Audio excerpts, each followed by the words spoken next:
Hola a todos, en este video vamos a hablar de una pregunta muy común en la medición de impacto. ¿Deberías usar métodos cualitativos o cuantitativos?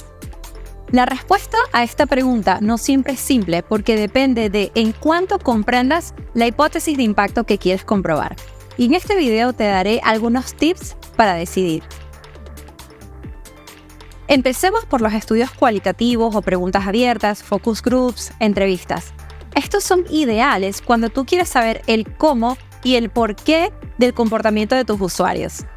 El enfoque cualitativo te será muy útil para medir cosas como, por ejemplo, cuál es la motivación de tus usuarios, por qué se comportan de cierta manera, o incluso si todavía no estás tan claro de lo que sucede en cada una de las fases del Customer Journey de tu cliente, incluyendo, por supuesto, cómo cambia su vida en el largo plazo.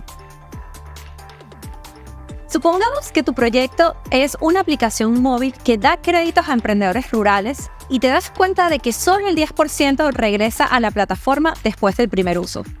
Si solo mides este indicador cuantitativo, que es el porcentaje de personas que regresan a la plataforma, no vas a saber el por qué solamente regresa el 10% y no el resto de las personas. Por lo tanto, va a ser muy difícil para ti tomar acciones correctivas.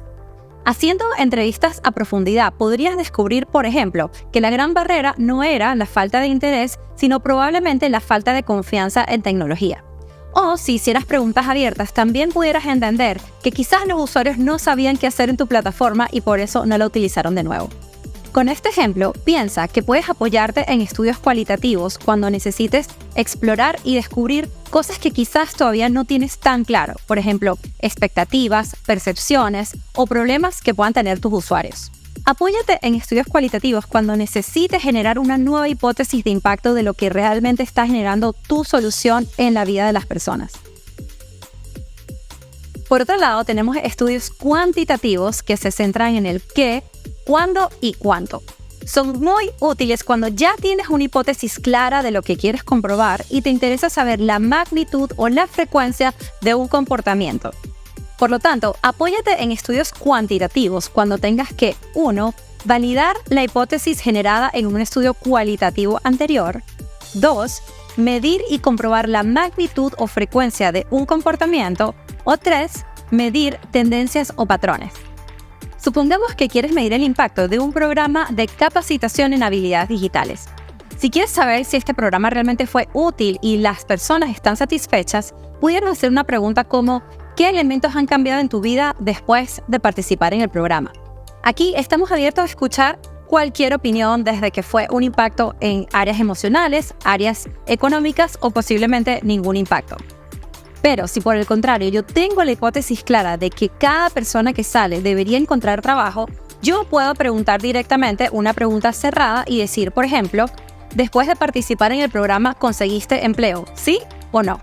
Y esto te va a permitir realmente cuantificar cuántas personas realmente han conseguido un trabajo después de participar en este programa.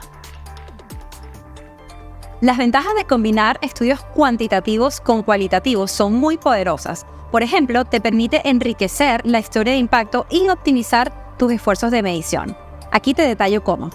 La principal ventaja de basarte en estudios cualitativos antes de entrar en estudios cuantitativos es que reduces la cantidad de preguntas que tienes que hacer y por lo tanto la duración de los cuestionarios.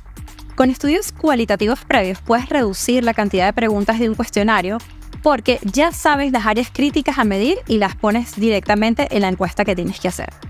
Si en el ejemplo anterior yo hubiese tenido que medir cuantitativamente qué impactó el programa sin tener una hipótesis previa, hubiese tenido que hacer como 10 preguntas porque hubiese tenido que preguntar si conseguiste empleo, si te sentiste mejor, si estuviste más confiado, etcétera, etcétera, etcétera. Esto en el fondo refleja que no tengo clara la hipótesis de impacto que quiero medir y estoy tratando de lanzar flechas a todos lados. Si por el contrario yo tengo claro que mi programa impacta los ingresos y el empleo, tan solo me bastarían hacer 2 preguntas y con esto optimizo la experiencia de usuario aumentando la tasa de respuesta. La segunda ventaja de utilizar métodos mixtos cualitativo y cuantitativo es que generas mejores hipótesis de impacto. Al escuchar a tus usuarios en entrevistas o grupos focales, es posible que descubras elementos que no habías considerado. Estos insights guían los estudios cuantitativos que más adelante te pueden ayudar a comprobar estas hipótesis. La tercera ventaja es tener una historia de impacto enriquecida. Tener información cualitativa te permite agregar matices, ejemplos, testimonios que realmente le dan una visión más humanizada al impacto de tu intervención. Mientras tanto, los datos cuantitativos te permiten respaldar esas historias con cifras sólidas y hacer una narrativa que realmente conecte emocionalmente, pero que sea objetiva. Para cerrar, la gran conclusión de este video es que uses preguntas abiertas y cualitativas cuando necesites entender y descubrir contextos que los números por sí solos no te pueden contestar. Y segundo, opta por preguntas cuantitativas o cerradas cuando necesites medir y analizar tendencias de forma precisa, especialmente si ya tienes una hipótesis de impacto y necesitas comparar entre grupos. Si tienes más preguntas, escribe en los comentarios. Nos vemos pronto.